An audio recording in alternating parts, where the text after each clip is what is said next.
ચૂંટણીનો પ્રચાર પૂરજોશમાં ચાલી રહ્યો છે ત્યારે TV9 ની ટીમ પણ પંચમહાલ આવી પહોંચી છે। પંચમહાલ એક ટ્રાઇબ બેલ્ટ માનવામાં આવતો હોય છે ત્યારે આ વિસ્તારના લોકોની શું સમસ્યા છે, શું છે તેમનો મિજાજ, શું છે મનની વાત, કેટલા કામ થયા છે, કેટલા કામ અધૂરા રહી ગયા છે, લોકો અહીંયા શું માની રહ્યા છે, મતદારોનો કેવો મૂડ છે તે જાણવાનો પ્રયત્ન કરીશું। અનેક લોકો આપણી સાથે જોડાયા છે, તેમની સાથે વાત કરવાનો પ્રયત્ન કરીશું।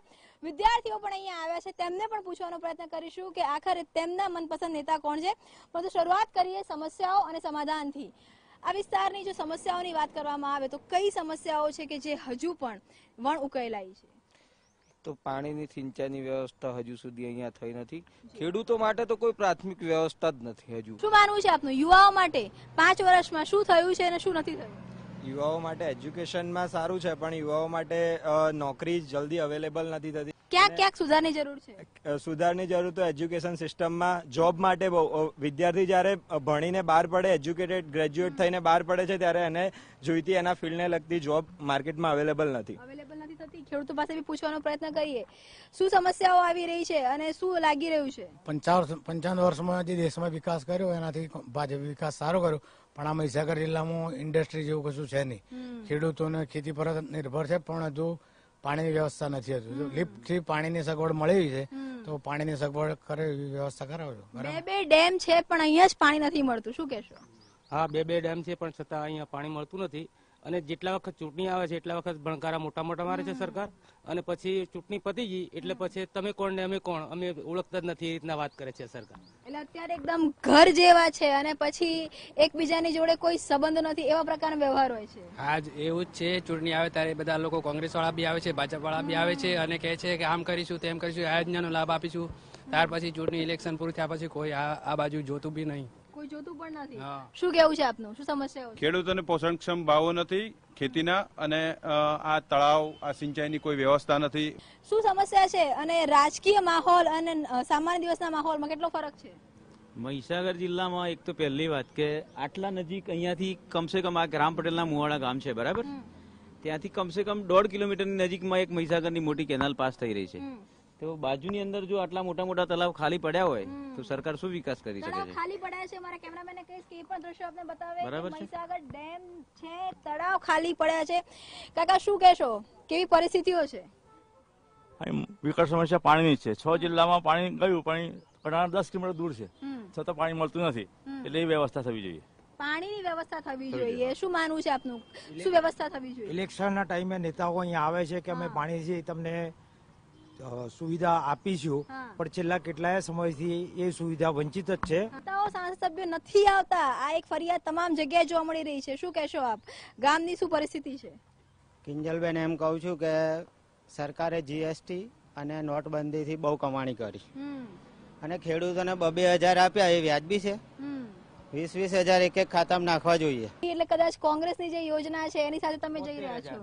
કોંગ્રેસની તો 72,000 છે તો હવામાં બાજકો ભરવાનો છે મેડમ। અચ્છા, એટલે ભાજપથી પણ નારાજ છે લોકો અને કોંગ્રેસના પણ હવાની અંદરની વાતો છે એ પણ આ લોકો ખૂબ સાહિત્ય જાણે છે। શું સમસ્યા છે, શું સમાધાન લાગે છે? અમારા રામ પટેલના મુવાડાના અંદર પટેલિયા હિન્દુ ભીલ પટેલિયા છે તે BPL કાર્ડ બી નથી ને 1 રૂપિયાની કોઈ રાહત નિરાધાર કશું જ નથી, અમને કોઈ રાહત મળતી નથી। જયારે ચૂંટણી આવે ત્યારે તમને ઇન્દિરા આવાસ કઈ રાહત આપશું, તમને કઈ આ હાલશું તે હાલશું, અમને રૂપિયાની કોઈ જિંદગી ભર કોઈ મળ્યું નથી। 12, 13, 14 ઘર હશે અમારા પટેલિયા, મજૂરી કરીને મજૂરી મહેનત ની તોય અમને કોઈ આ આધાર કાર્ડ નું પેલું કઈ મળે છે ને એ બી નહીં મળતું, અમારે રોજગાર બી રાહત નથી મળતી, રાહત નથી મળતી। શું કહેશો માસી, કેવી પરિસ્થિતિઓ છે? અમારે ખેતીમાં જોઈએ એવો ભાવ અનાજમાં મળતો નથી, પાણી સગવડ નથી, નેર વિસ્તાર જોઈએ, અમારે પાણી સગવડ ખેતીમાં જોઈએ, ખેતી લાયક। શું કહેશો આપ? 10 વર્ષથી અમારા MLA અહીં મહીસાગર જિલ્લામાં MLA હતા હીરાભાઈ ધારાસભ્ય, પર 10 વર્ષમાં કોઈ દિવસ કોઈ ગામોની અમને મુલાકાત લીધી નથી અને અમારા કોઈ દિવસ 2.5 કિલોમીટર પાણીની સમસ્યા અહીં કેનાલ જાય છે દેનાવરથી તો અમારા રામ પટેલ મુવાડા કોઈ દિવસ તલાવ ભરવાની બી હીરાભાઈએ વાત કરી નથી। તો આ વખત અમારે રતનસિંહભાઈને બહુ જંગી મતીથી જીતાડવાના એવી મારી શુભેચ્છાઓ છે। શુભેચ્છાઓ છે, સમસ્યાઓ તો છે ને? પણ હા છે 100% અને અતિશય બી અમારું કામ આગળ જાય એવી અમને ભાવના છે। શું તકલીફો છે?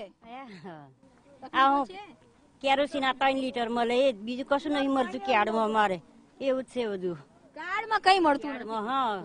હા, બિલકુલ કેટલાક વિદ્યાર્થીઓ પણ આપણી સાથે છે, એમને રાજનીતિક પ્રશ્ન પૂછવા થોડાક અઘરા છે, પણ ચલો બતાવો તમારા મનપસંદ નેતા કોણ છે? નરેન્દ્ર મોદી. નરેન્દ્ર મોદી કોણ છે? વડાપ્રધાન. વડાપ્રધાન છે. કોણ છે? નરેન્દ્ર મોદી. તમારા ફેવરિટ નેતા કોણ છે? નરેન્દ્ર મોદી. કેમ? કારણ કે એમને ભારતને ઘણો આગળ લાવ્યો છે. અચ્છા, એવી તમને ખબર પડે છે. કોણ છે મનપસંદ નેતા? નરેન્દ્ર મોદી. કેમ છે? એમના દ્વારા આપણો ભારત દેશ બહુ આગળ વધ્યો છે. બહુ આગળ વધ્યો છે. કોણ છે તમારા મનપસંદ નેતા? નરેન્દ્ર મોદી. કેમ છે? કારણ કે એમણે ભારતને આગળ લાવ્યો છે. અચ્છા, નરેન્દ્ર મોદી સિવાય બીજા કયા કયા નેતાઓ છે રાજકારણમાં? વિજય રૂપાણી. વિજય રૂપાણી એ કોણ છે? મુખ્યમંત્રી. મુખ્યમંત્રી છે. કોણ છે તમારા મનપસંદ નેતા? નરેન્દ્ર મોદી. કેમ છે નરેન્દ્ર મોદી? ભારતને આગળ વધાર્યું છે. આ કોણે શીખવાડ્યું છે? કોણ છે તમારા મનપસંદ નેતા? મોદી. કેમ? કેમ? શું સારું કર્યું છે મોદીએ? વિકાસ. વિકાસ કર્યો છે. કોનો? ભારતનો. તો આ બાળકો હતા. સ્વાભાવિક છે, બાળકને રાજનીતિથી જે દૂર દૂર સુધી કોઈ નાતો નથી હોતો, પરંતુ એક વાત ચોક્કસ છે, આ પણ ગામમાં સમસ્યાઓ છે જ. સૌથી જે મહત્વની વાત આવી છે કે બીપીએલ કાર્ડ ઉપર કોઈ રાહત નથી મળી રહી, કાળા બજારી ચાલી રહી છે, પાણીની સમસ્યા અહીંયા સીધી આવી રહી છે.